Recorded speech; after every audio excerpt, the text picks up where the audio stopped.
They laughed when I fell. Literally laughed. And when I cried out, when I screamed in pain, they told me it wasn't as important as my sister's orientation. My broken leg didn't matter. Because, apparently, I didn't matter. But I promised myself one thing in that moment: they would regret it. I remember the day like it was yesterday.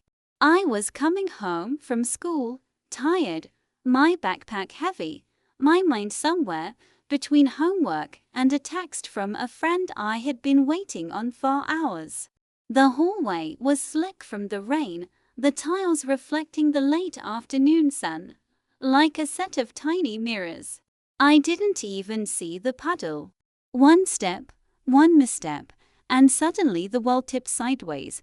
Pain erupted in my leg, sharp, burning, unrelenting. I fell to the floor, clutching my ankle, tears stinging my eyes. Every instinct screamed, "Help me!" But the first voice I heard wasn't concern, it was irritation.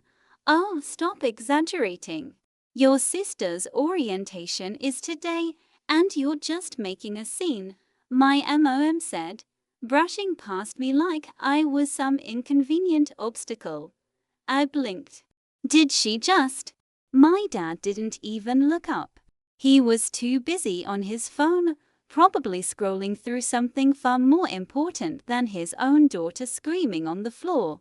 "Your sister has worked hard for this. You're fine," he said, not even bending down to look. "Get up." "Fine." I wanted to scream, but the words caught in my throat. My leg throbbed, the pain radiating up to my hip. My backpack fell beside me, and I could feel the growing panic in my chest. But no one helped. No one even flinched. My sister? Oh, she was already in the car, dressed perfectly, hair flawless, ready to head to her big day. She waved from the driveway, unaware or maybe blissfully unconcerned that I was on the floor, broken, ignored. That day, I learned something about my family. My pain, my struggle, my needs, they came second. Always second. And that sting, that feeling of invisibility, it cut deeper than any physical pain ever could. I lay there, looking at the ceiling, thinking about how unfair it was. How did my broken leg, something so serious, mean less than an event for my sister? How could my own parents act like my suffering was trivial, insignificant? And yet, as I sat there, a strange feeling began to grow inside me. It wasn't anger, not at first, it was determination.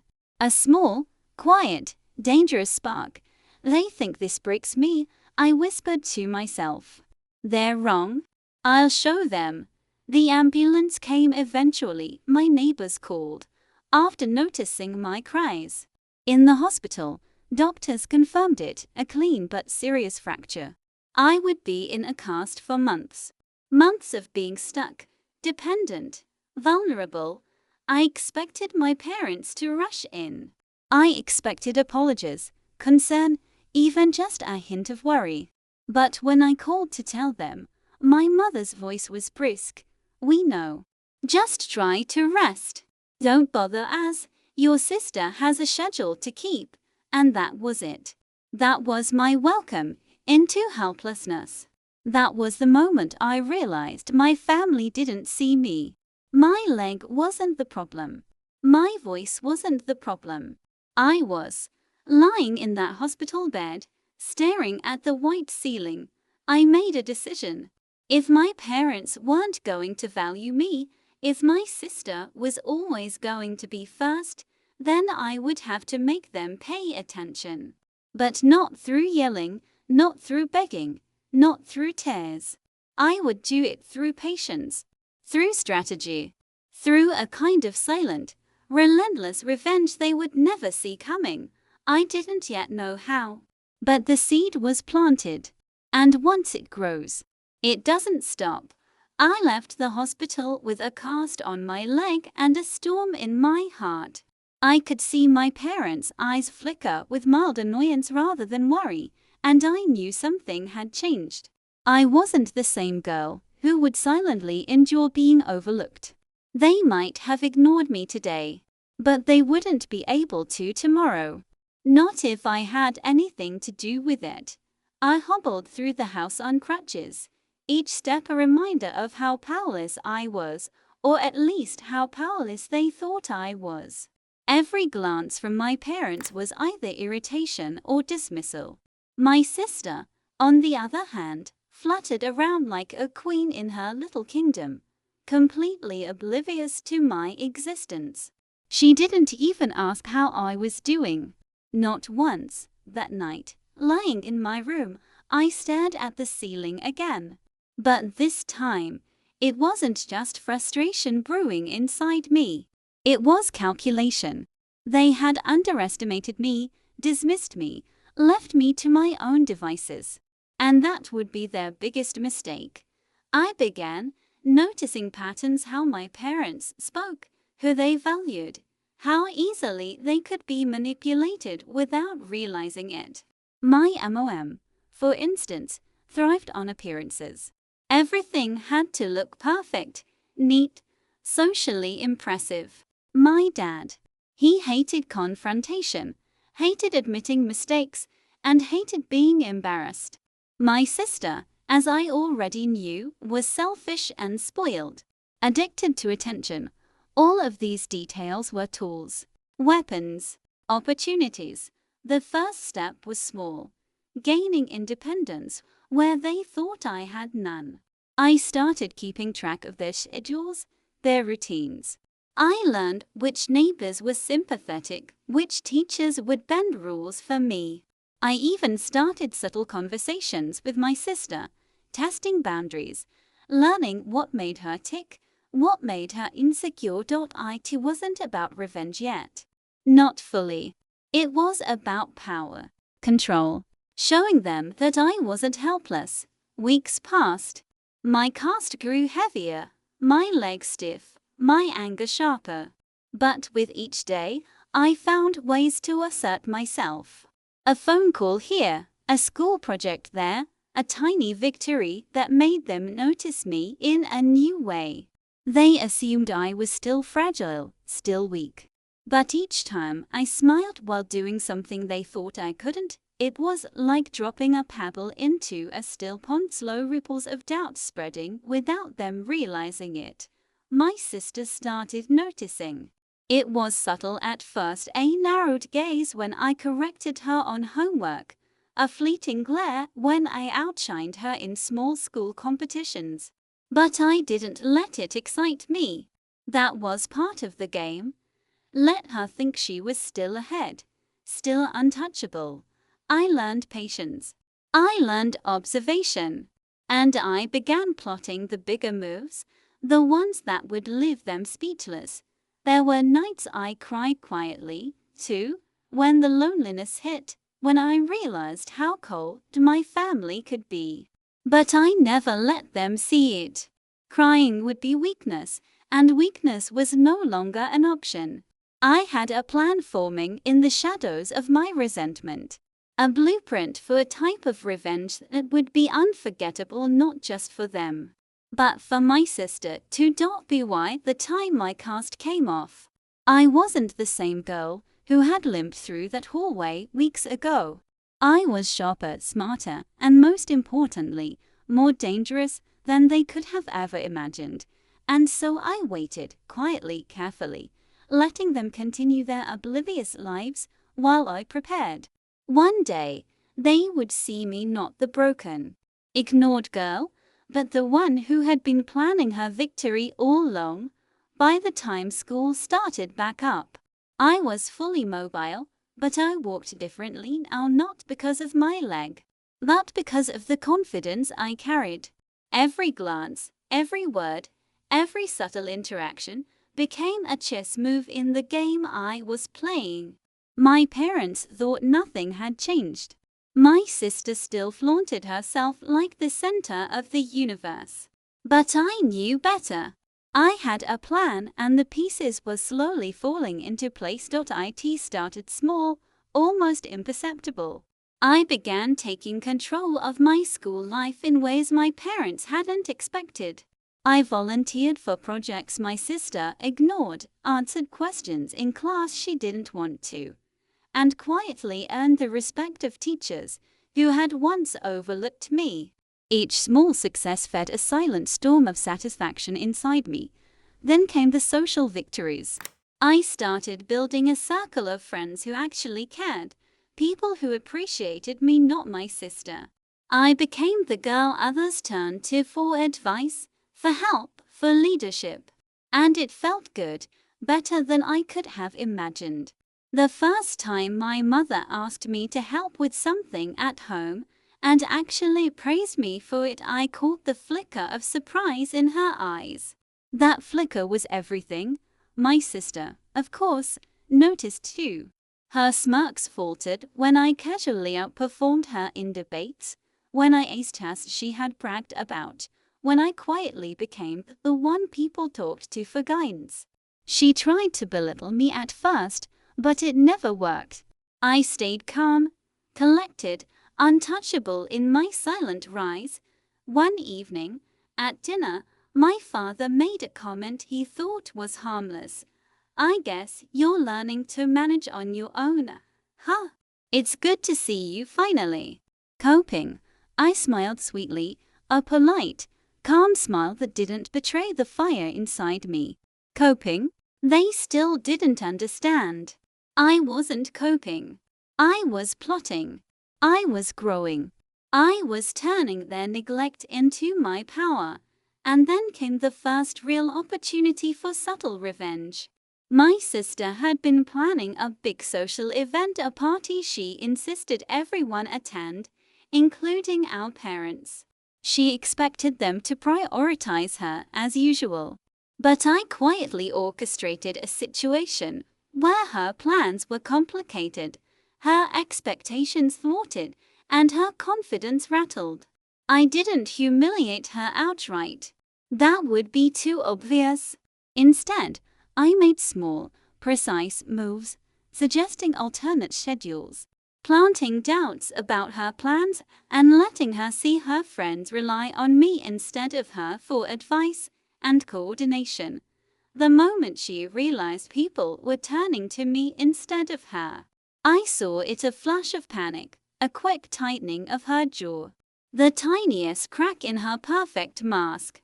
My parents noticed too, but only in passing. They still assumed I was playing catch-up, that I was still the fragile one.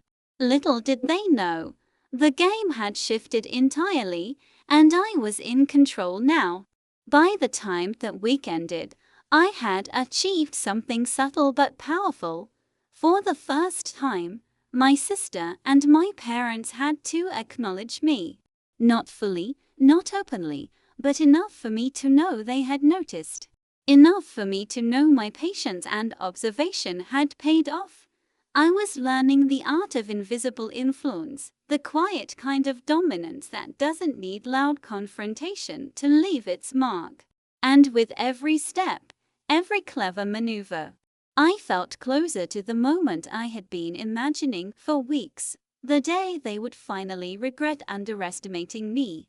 By the time autumn rolled around, I had become almost unrecognizable to my family, not physically, but in presence. I moved through the house with a quiet confidence, a sense of purpose that made even my parents pause when they thought I wasn't paying attention.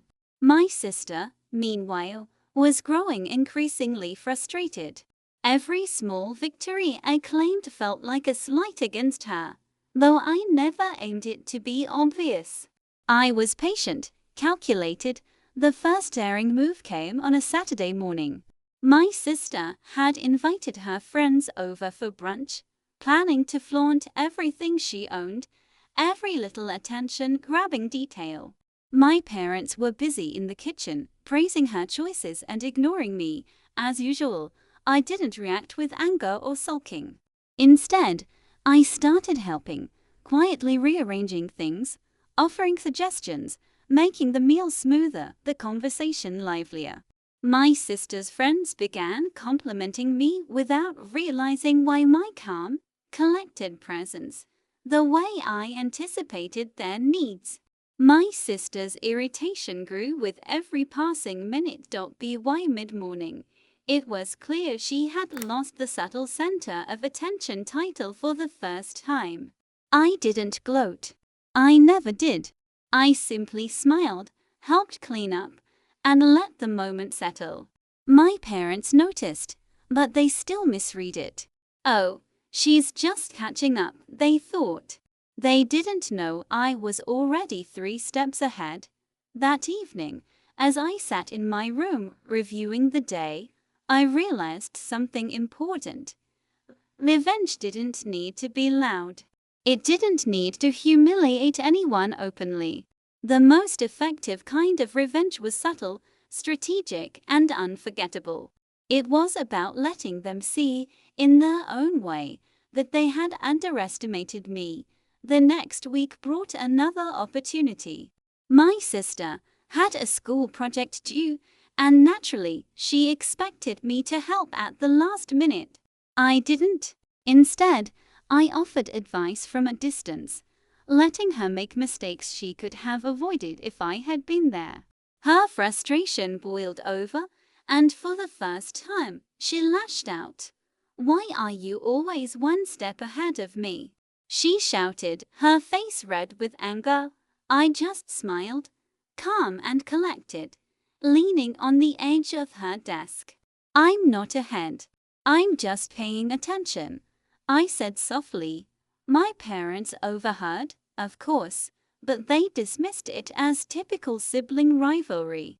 They didn't see the pattern forming yet. They couldn't know that every subtle act, every small victory I claimed, was part of a larger design. By now, my own confidence was swelling. I started taking risks, testing boundaries I had once feared.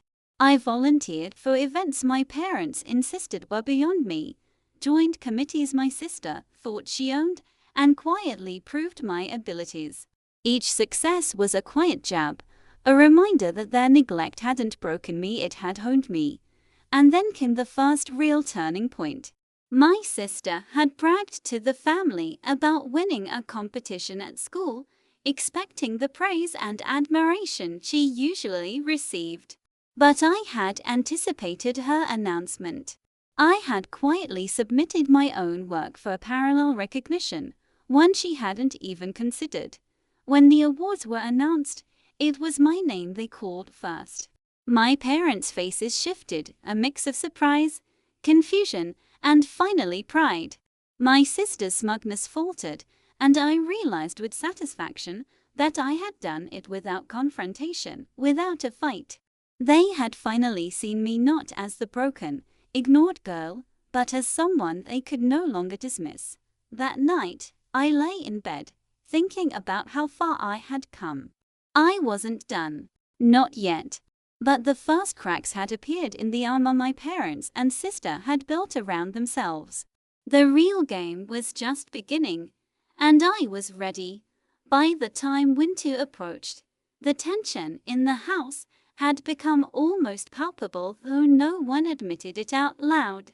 My parents still tried to hold on to the old dynamics, praising my sister's achievements while subtly dismissing mine, but it was getting harder.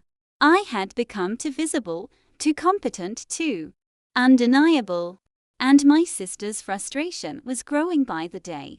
One evening, my sister announced a family movie night, complete with all her friends invited. She expected the usual, everyone catering to her whims, laughing at her jokes, making her feel like the center of attention. I saw it as an opportunity, not to humiliate her, but to assert my presence. I volunteered to help with the setup, subtly guiding the event so that everyone would notice things running smoothly because of me. By the time the first movie started, my parents had unknowingly shifted their attention toward me. Every little compliment, every nod of approval, felt like a quiet victory. My sister's frustration was obvious. She tried to interrupt, to steal the spotlight, but each attempt backfired slightly. Her friends were already looking at me for guidance, for suggestions, for leadership. It was a small revolution, almost invisible, but it was happening. And then came the opportunity. I had been waiting for, the moment that could truly make my parents pause and reconsider their biases. My sister had a school talent show coming up, something she had been preparing for months. She expected me to cheer, support, and remain in the background. But I had a plan. I approached her casually a week before the show. "Hey, I noticed some things you might want to improve," I said softly, feigning helpfulness. "If you want, I can help you polish it." She scoffed at first, assuming I would mess things up or embarrass her. But I wasn't trying to compete, I was trying to set the stage. Over the next few days, I helped subtly, making tiny adjustments that made her performance flawless. But also highlighted the contrast between her overconfidence and my quiet precision. On the night of the talent show, the audience erupted, not just for her, but for the way the performance had transformed. Even my parents noticed, a flash of surprise crossing their faces. They whispered to each other, realizing that I had contributed, that I had made the difference, though my sister would never admit it. And that was when it happened, the first crack in the perfect facade my parents had built around my sister. My father's pride shifted, not entirely toward my sister, but toward me as well. My mother's gaze lingered, a mixture of pride and regret, as if realizing too late that she had undervalued me. I didn't celebrate. I didn't gloat. I simply smiled quietly to myself, savoring the subtle victory. They had finally begun to notice me, the same girl they had ignored when I broke my leg. They had begun to see that their favoritism had consequences and that ignoring me had only made me stronger. That night, lying in bed, I realized something. The game had changed. I wasn't just reacting anymore. I was in control. Every move I made from now on would be deliberate, calculated, and aimed at teaching them a lesson they wouldn't forget. And deep down, I knew the ultimate moment of reckoning was coming. One day, they would remember that broken leg, that dismissal, that night when my pain was deemed less important than my sister's orientation. And when they did, they would regret it. Winter deepened, and with it, my determination. The subtle victories had given me confidence, but I knew the real power wasn't in small acts, it was in making them feel the consequences of underestimating me. My parents had noticed the changes, yes, but they still didn't fully understand the storm they had created. My sister's irritation was becoming more blatant, a daily reminder that my rise was unique nor able. It started with my schoolwork. I deliberately chose projects that highlighted my strengths, the kind of work my parents couldn't ignore. Every teacher praised me, every grade was a quiet signal. I was not the fragile, overlooked daughter they thought I was. My sister tried to compete, but she lacked the patience, the observation skills, the subtlety that had become my weapon. Then came my first direct challenge to their favoritism. Our parents were planning a family gathering, one that they assumed would revolve around my sister's achievements. I quietly offered to organize a portion of it: menus, decorations, seating arrangements, while my sister flaunted her usual social charm. By the time the event started, everyone noticed something different. The gathering ran smoothly. Guests complimented me on the thoughtful details, on the way I had anticipated problems before they arose. My parents exchanged glances, the kind that said, "We didn't expect this." My sister's smile faltered. She realized, too late, that the spotlight had shifted. I didn't confront anyone.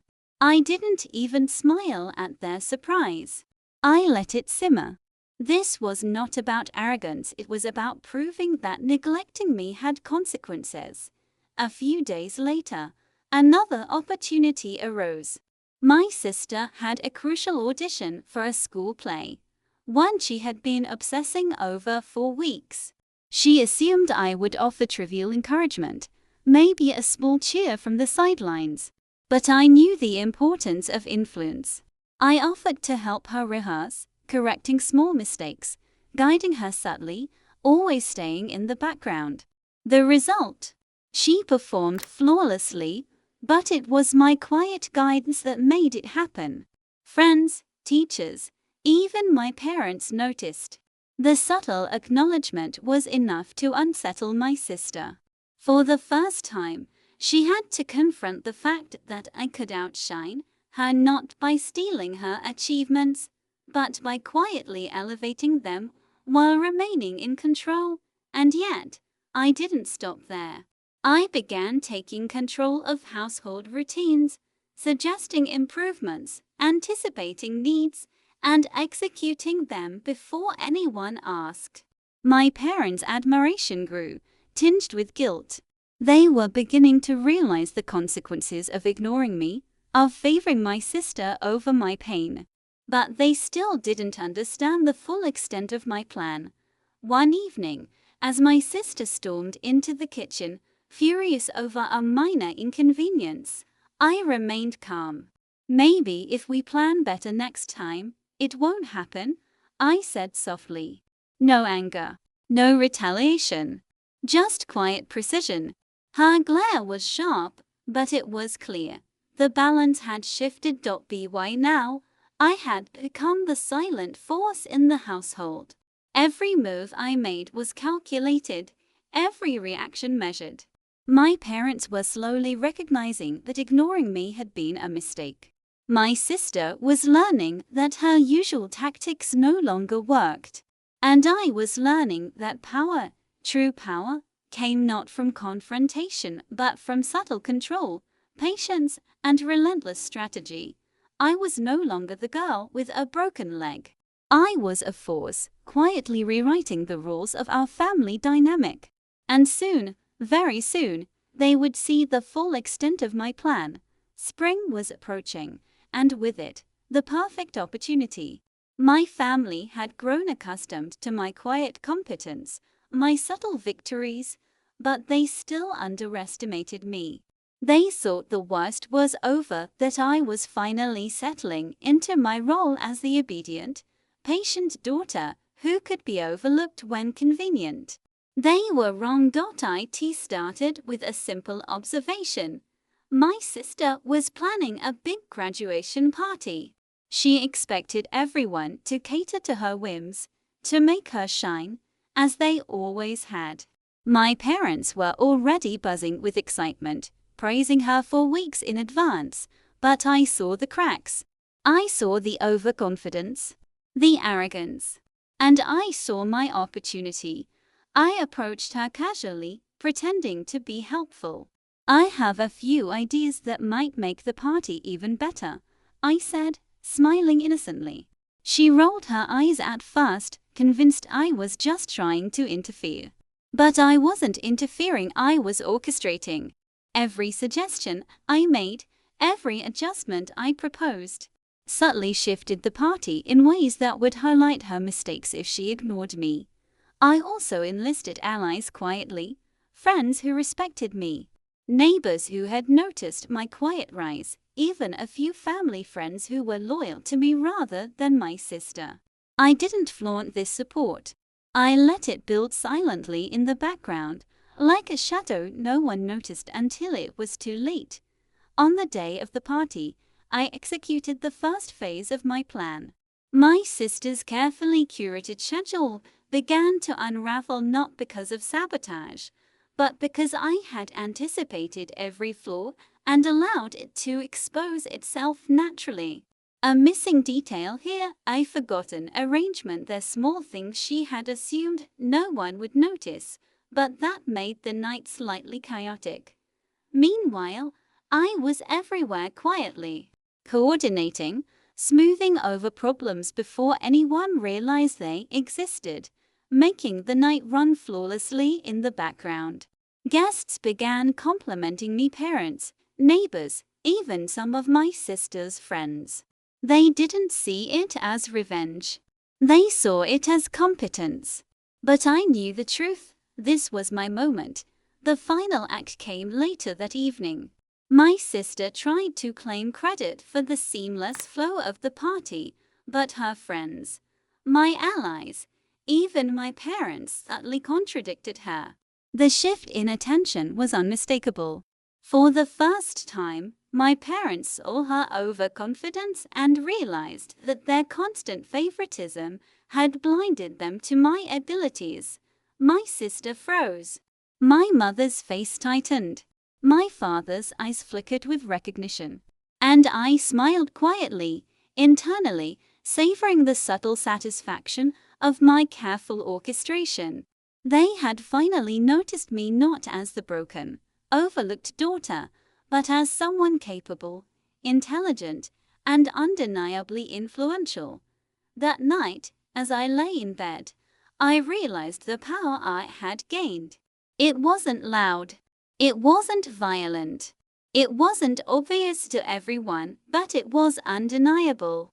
My parents would never forget the night I quietly showed them that neglecting me had consequences.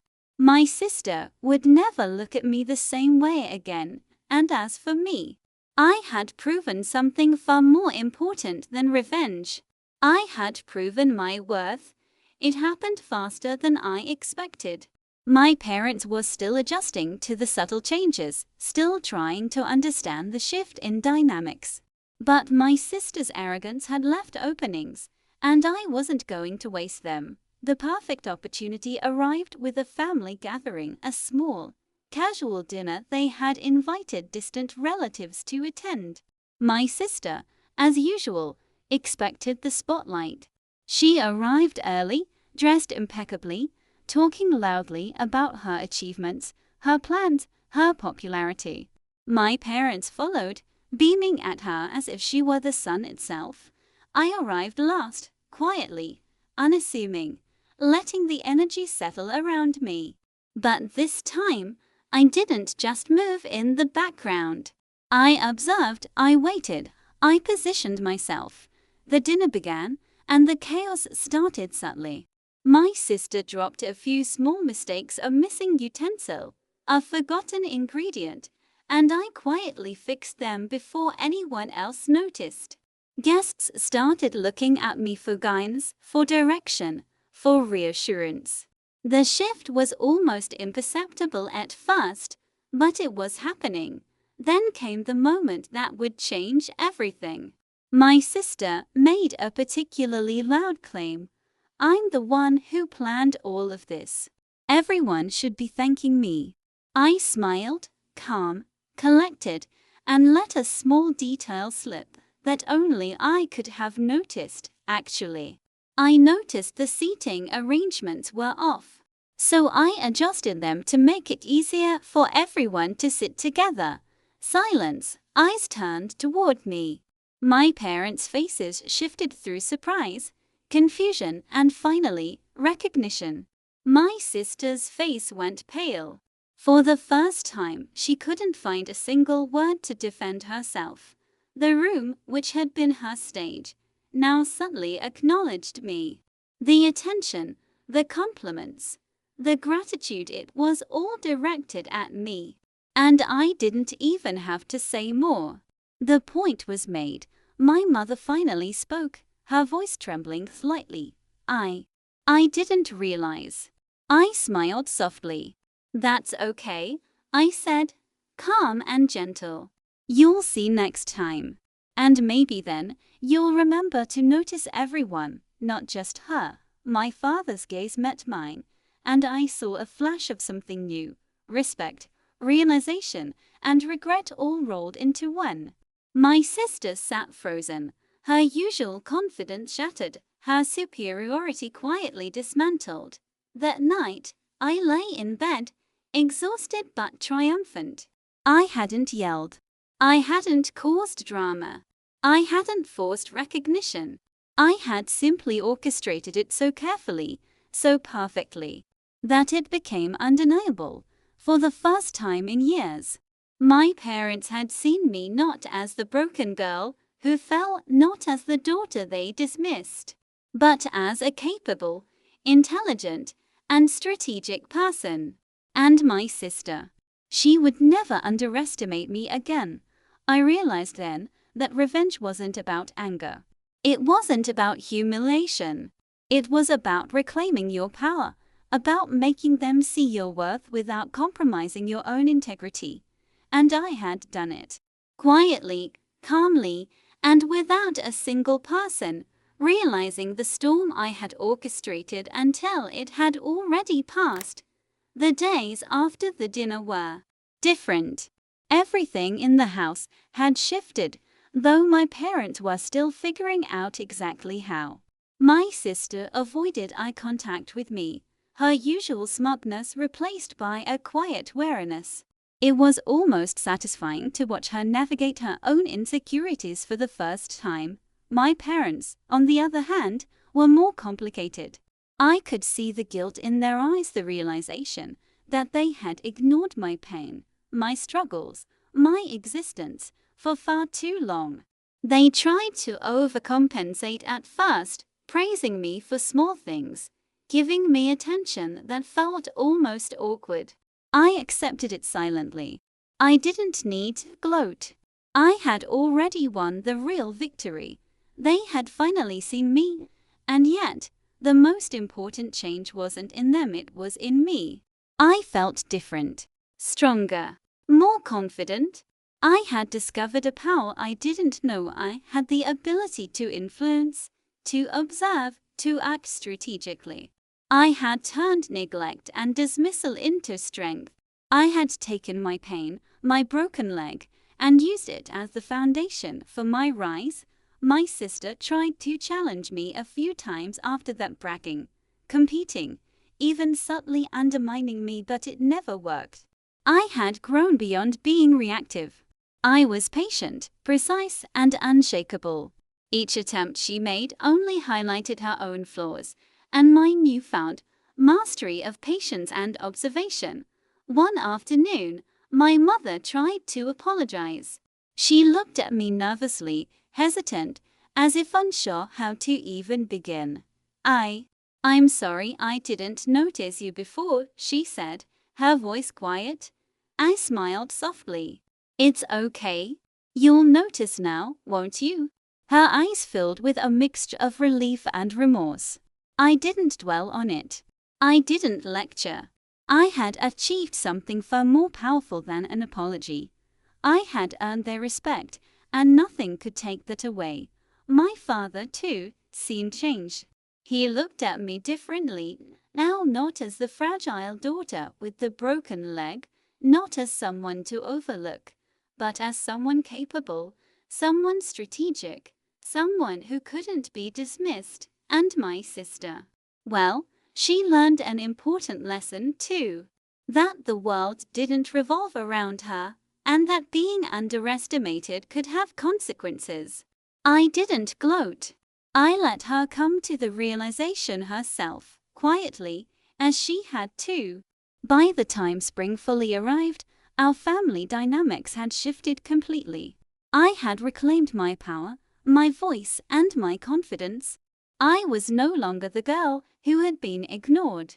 I was the one who had orchestrated the change, who had shown them that the cost of neglect, and who had emerged stronger than anyone expected.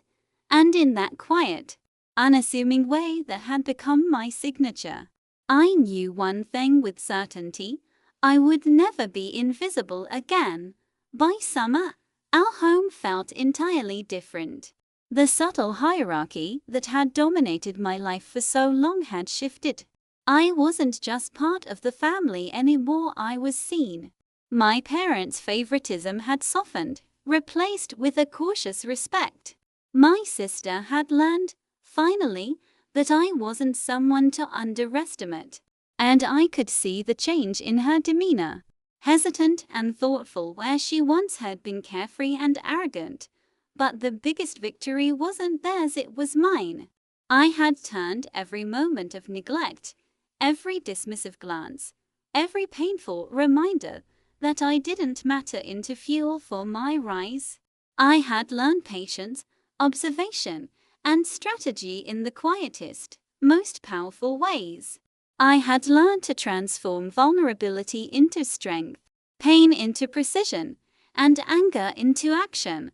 One evening, as I sat on the porch, reflecting on everything that had happened, I thought back to that first day, the day I broke my leg, and they told me it didn't matter. I remembered the sting, the helplessness, the isolation. But I also remembered the promise I made to myself in that hospital bed. They will regret underestimating me. And they had. Quietly, subtly, without me needing to lash out or make a scene. They had been forced to see me for who I truly was, and the lesson had been unforgettable.